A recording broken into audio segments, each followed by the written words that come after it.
Francisco, you were the first one out that I knew to model $100 a barrel. You made global headlines with it. You were right. Up we went, and then down we came on, I'm going to say, a dearth of demand. Christopher Rohn was just on, the technical analyst, and says the spot market for oil is behaving differently than the futures market for oil. Explain in Greek what that means. Well, you want me to use Vegas and deltas in the process, Tom? Maybe not, right? Let me just say it in plain English. We have essentially very low speculative interest. Essentially, all the macro players have been selling oil on the back of recession fears, some of the comments that you were just making before we went on the oil segment. Also, we've seen a dearth of liquidity. Liquidity is falling very quickly in the forward markets, and then I think beyond that, the physical market's been actually relatively more supported, although that's changing a bit too.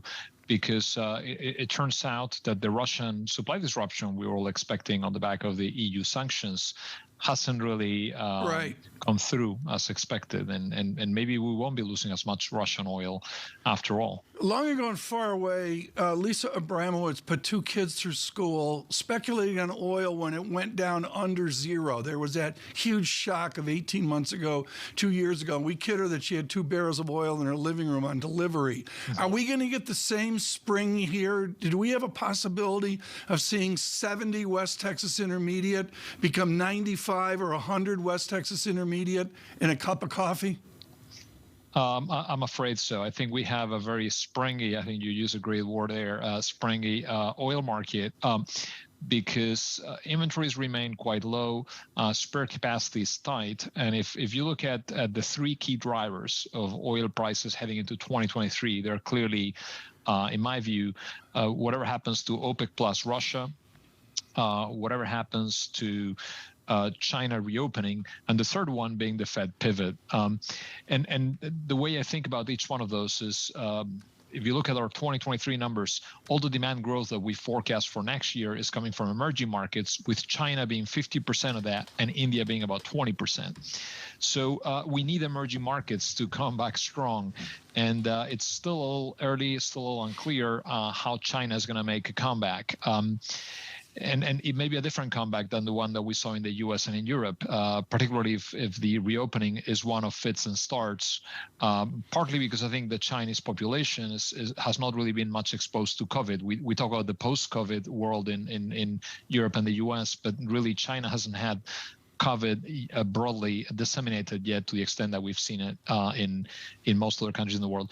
And so that's number one. Number two is really Russia, OPEC. How does that play out? How much oil do we lose from Russia? And how much oil does OPEC Plus actually take out of the market?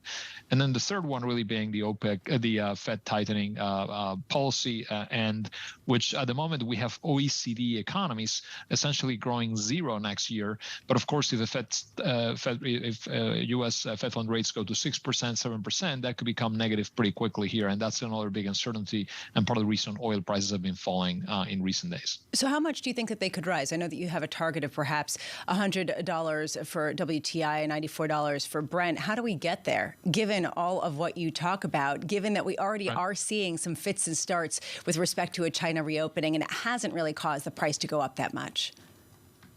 Again, I think the macro picture is pretty gloomy here, and that's part of the reason prices have come down. But I think it's a bit of a different environment to prior pullbacks in oil prices. First, we think there's a put that will be triggered. I mean, OPEC just had their meeting on Sunday, decided to roll over the cuts. But remember, the announced cuts were 2 million barrels a day. Nobody expected OPEC to implement a 2 million barrel a day cut.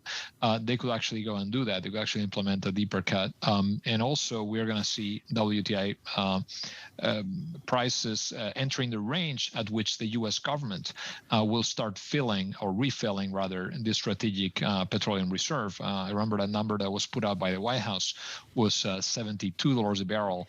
WTI. Yeah. So we're getting close to the point where we might see those triggers providing support to prices here. So it's a bit of a different to the environment to the 2020 world where prices just cratered on the back of a collapse in demand. Can you elaborate on that? Because this has been one of the big question marks. If the U.S. has said $72 a barrel was the time they'd start buying, and one of the big drivers of the decline in oil prices has been the release of the Strategic Petroleum Reserve, how much is that going to cause prices to rise? Are we almost there yet where this administration ought to start buying based on what they've said, and that will actually drive prices much higher, perhaps, in the short term?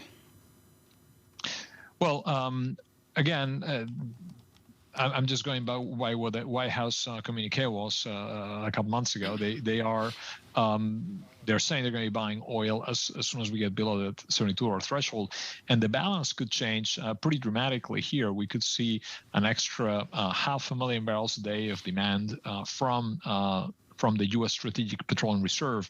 Remember that you need to probably put in 150 to 200 million barrels back in store. That's again, that takes a whole year of buying 500,000 barrels a day, right? I mean, that's simple math there, right? So you could see a pretty meaningful swing in balances in that regard. You could also see heading into 2023, China reopening, picking up momentum. Even if the first 2, 3, 4 months could be a little patchy. And then, of course, I think the sanctions on Russian petroleum products, which kick in on February 5, are certainly a much bigger deal than the sanctions on Russian crude, which have turned out to be a lot to do about nothing, really.